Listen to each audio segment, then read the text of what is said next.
So, let's talk about something real. We're going to explore 5 really subtle behaviors, things that can quietly build a wall between us and God, things that actually grieve the Holy Spirit. It's a feeling I bet a lot of us know all too well, that feeling of being spiritually dry. Have you ever been there? I mean, really, you're doing all the right things, but you just feel this heavy disconnect, this distance, and you cannot for the life of you figure out why. Hey, if that's you, you are so not alone. And the cause?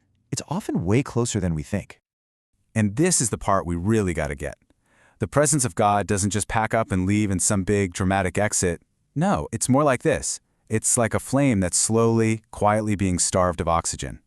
It's a fading that can happen right under our noses if we're not paying attention. All right, so here's our game plan. Think of this as a diagnostic journey.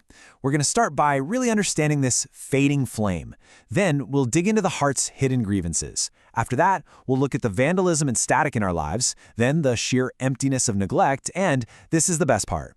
We'll finish with exactly how we can go about rekindling the fire. Okay, first up, the fading flame. Let's really get to the bottom of this by identifying those specific and often hidden habits that cause our spiritual fire to start dying down. All right, section 2, the heart's hidden grievances. Now we're going to talk about the first 2 major culprits, and these are internal. These are things we hold on to deep inside that create these massive spiritual blockages.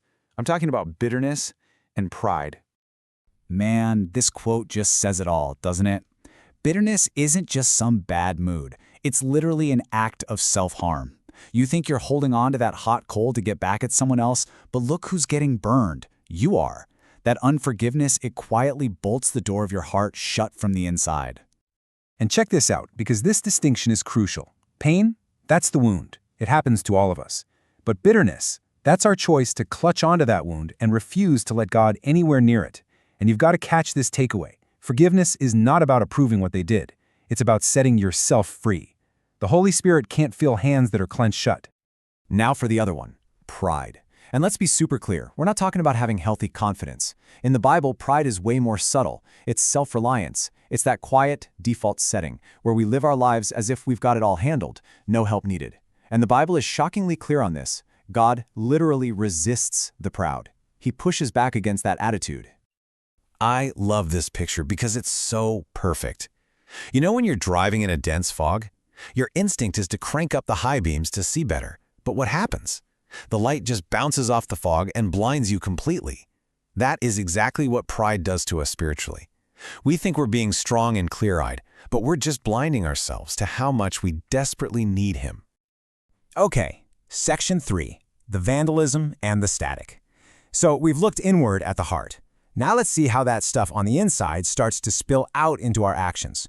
We're going to look at 2 external behaviors that just drain our spiritual life: compromise and complaining. This is such a powerful way to see it. The Bible calls our bodies a temple, a sacred space for the Holy Spirit. So when we get into a habit of compromise, it's not just a moment of weakness. It's like repeatedly taking a spray can and vandalizing a holy place. And over time, that does more than just grieve the Spirit. It creates a dangerous spiritual numbness. And the story of Samson is the poster child for this. His incredible strength didn't just disappear overnight. No, it was a slow fade. He gave up one boundary, then another, and another, until that heartbreaking final moment. He was so numb, so completely disconnected, that he didn't even realize the presence of the Lord had left him. That right there is the terrifying endgame of compromise. All right, now for something that might seem small in comparison, but believe me, it is incredibly powerful: complaining. The best way to think about it is like spiritual static on the radio. It's just this constant, low-level grumble that makes it impossible to hear the clear signal coming from heaven. It poisons our entire perspective and literally deafens us to God's voice. And just look at this contrast. Gratitude is the very oxygen our spirit breathes. It's life. But ingratitude, which is really what complaining is, it suffocates your spirit. It's possible that the breakthrough you've been praying for isn't being held up by some big external enemy. It might just be getting drowned out by the static of your own complaints. Okay, section 4, the emptiness of neglect. So we could, in theory, avoid bitterness, pride, compromise, and complaining, and still fall into what might be the most dangerous behavior of all. It's not some big dramatic sin, it's just quiet, subtle, day-by-day neglect. This slide just nails it. You can have the most beautiful fireplace, right? You can look the part, go to church every Sunday, say all the right Christian things. But if you stop putting wood on the fire, it's going out, period. A faith without fuel, without that active, intentional time with God, will always inevitably grow cold. And this is where it leads, to lukewarmness. It's this comfortable, casual indifference. You're not hostile toward God, but you're not passionately on fire for Him either. You're just room temperature. And Revelation tells us that's a place God absolutely refuses to let His children stay. But listen, this is not where the story has to end, not even close. This last part, this is all about hope. It's about empowerment. This is the clear, actionable path back to a vibrant, burning fire. So here it is. This is your roadmap back. It's a direct counterattack to everything we just talked about. Number 1, release the bitterness, let it go.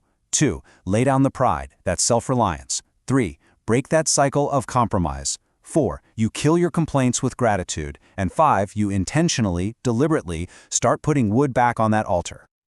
You just decide, right now, you're going to make room for Him again. In the middle of your crazy schedule, you're going to carve out and protect time for Him again.